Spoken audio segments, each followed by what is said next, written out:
You know, Nick helped build 606 with Dave. I don't know, it just sort of came about that suddenly Nick's like, we're going to go to 606. And I didn't want to ask Dave directly because I didn't want to put him in that position. It was kind of awkward and it's kind of hallowed ground. You know, it's his own personal studio. Nick asked and Dave was like super cool. And we went in there, it's a great studio and it has the old Sound City board. Bush was the last band to record on that desk at Sound City and have a #1 record off of the last record.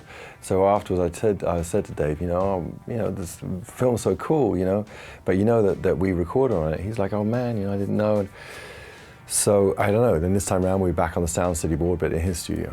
Just out of respect really, just having respect for each other. Like it's really simple.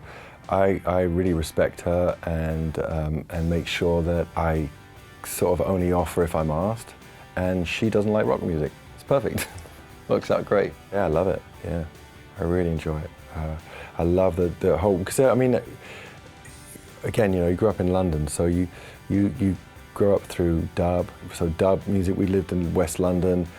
It's all that whole Notting Hill with the carnival, that sound, and in the greatest record stores in the world with all the kind of Jamaican 7-inch singles, all that stuff. And then house music wasn't so, I wasn't so into house, but then you get in, I like some of the techno, like Underworld is one of my favorite bands, and they're incredible. So that got me into a little bit of techno, and then you hear drum and bass, and that went into jungle, and then you got into, now you have trap, and things that go on. It's just always the evolution of dance is really interesting. I've always been into that and aware of it, and especially after you've made guitar music, after a while, sometimes you don't want to hear guitars. It's the worst thing to hear. I just think there's so much that all kinds of music has to offer. Just as many people have said, it's just two types of music: good music and bad music. Skrillex is fantastic. I love Skrillex. I love Diplo. I like all that stuff that's going on. M Machine. A great band. For me personally, being on the run is just trying, how do I balance? How do I make a rock record that matters? How do I make a rock record that anybody cares about? How do I get out to my audience? How do I be the father I want to be? How do I be the husband I want to be?